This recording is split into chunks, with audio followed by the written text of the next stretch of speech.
black guys, skinny, skinny, no black guys, and no dirt. Yo, what's good, Aki? Today I'm gonna be checking out Is Reality Real? The stimulation argument. This was requested by this batty boy that watches me called Mo. So yeah, hopefully you guys enjoy it. Apparently this video will make anyone into an atheist, according to his words, so let go. We humans are unable to experience the true nature of the universe unfiltered. Our senses and brains can only process a fraction of the world. So we have to use concepts and tools to learn about the true nature of reality.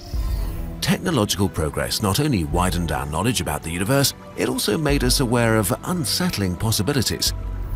In the future, it might become possible to simulate entire universes. But if this is an option, how can we know that it's not already happened? What like virtual reality games if we are not creators, but creations? Is it possible that we are not real and we don't even know it?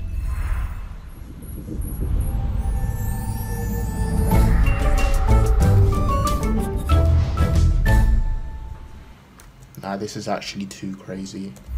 If our current understanding of physics is correct, then it's impossible to simulate the whole universe with its trillions and trillions of things. But we don't actually need to anyway. We only need enough universe to fool the inhabitants of our simulation into thinking that they're real. Who needs billions of galaxies? We only need the space our subjects are allowed to explore. The vast universe could just be a flat projection, and they would have no way to know. What about small things like cells or bacteria?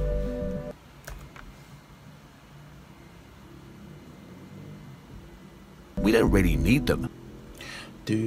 Does bacteria like have a conscience like humans do though? When you use a microscope, what you see could be instantly created. Same with atoms. The chair you're sitting on right now does not need to be simulated with quadrillions of atoms. We just need the outermost layer of it.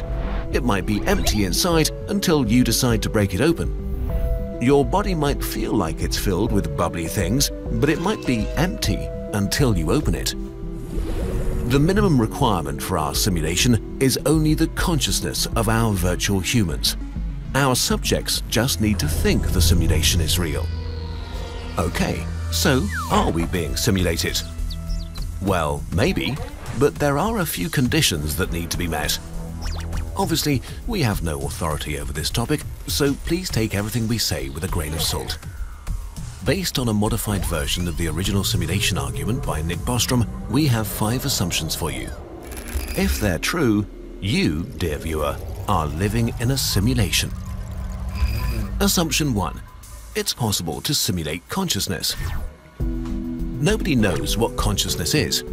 For the sake of argument, let's assume that you could generate consciousness by simulating a brain. Brains are pretty complex.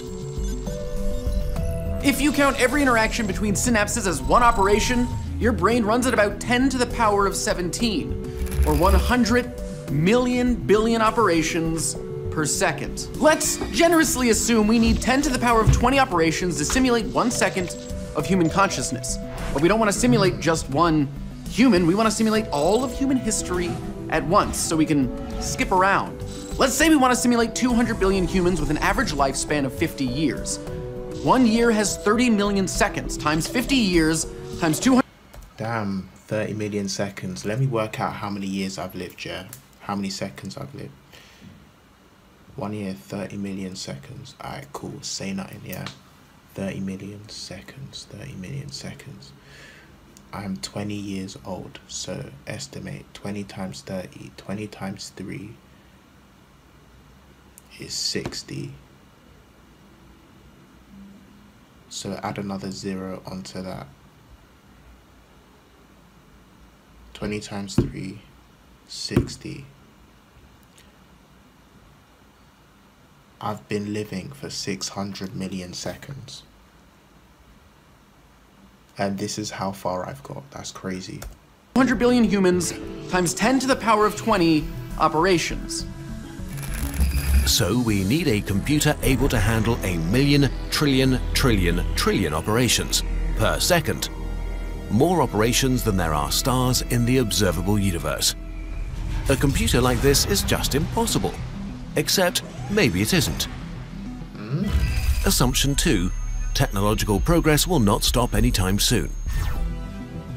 If we assume that technological progress continues in a similar fashion as it has so far, then there might be galaxy-spanning civilizations with unlimited... We actually never know. There could be galaxy-spanning civilizations. But at the end of the day, I don't think it's our business to really know. That's just my personal computer power at some point. Beings on a technology level so advanced that we could barely distinguish them from gods. A computer that can handle 1,000,000 trillion operations is serious business, but there are actually concepts for computers which could handle this. The Matryoshka brain is a theoretical megastructure made up of billions of parts orbiting a star feeding on its radiation. A computer of this scale would have enough power to simulate many thousands, if not millions, of humanities at the same time. Other technologies, like high-end future quantum computers, might lower the size drastically, so it might be possible to do this with a structure the size of a large city, or even smaller. But only if there's still someone around to build the computer. Assumption 3. Advanced civilizations don't destroy themselves. If there is a point at which all civilizations destroy themselves, this whole discussion ends here.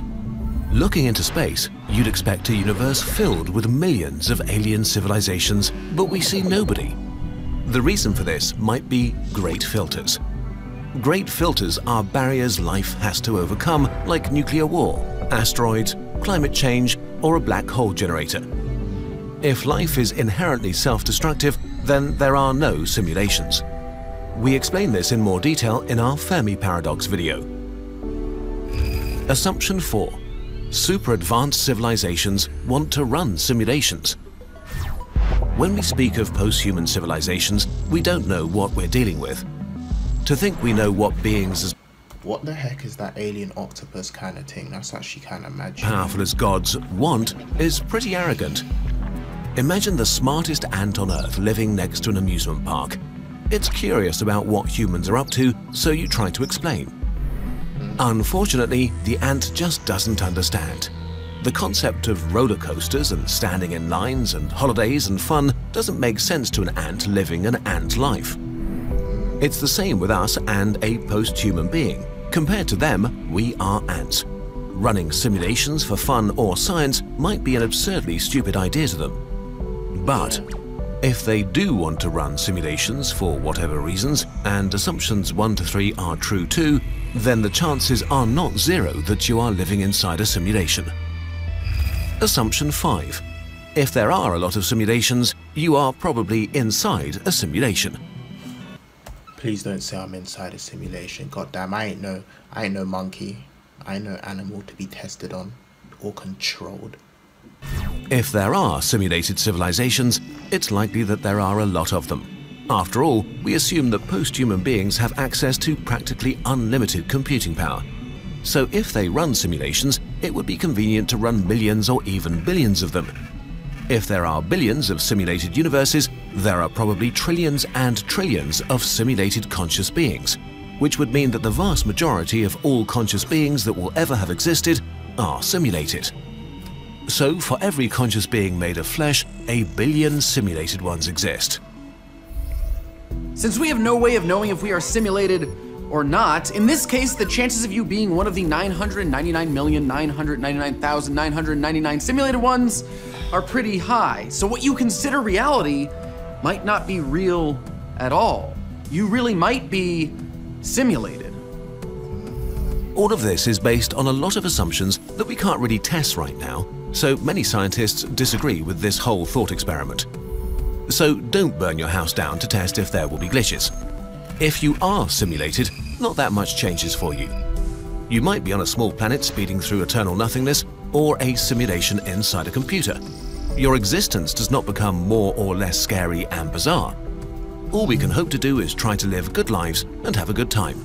And hope that if we actually are simulations in a supercomputer, nobody trips over the power cable. Oh no. I think I just unplugged the simulation. But what if that doesn't matter? What if we are in one right now? What if you are simulated? Jake over at Vsauce 3 is looking into that. Click. To be honest, I'm not really too baffled by this video. Mo, you told me that this video would blow my mind, but it really didn't, to be honest. I've seen quite a few videos like this, and they are pretty interesting, in all honesty, but it's like, they're just really weird. It's like, you know, when you're thinking of a weird concept for a movie or a video game, this is like one of those videos. I don't know. But yeah, man, I'd like to thank you guys for watching, making it to the end of this goddamn video. If you enjoyed it and you felt this video, punch that like button, comment below, hit subscribe as well. I'm nearing 100k. If I ever get to 100k, I'll be the happiest bunny alive. No homo. Thanks for watching anyways, dudes.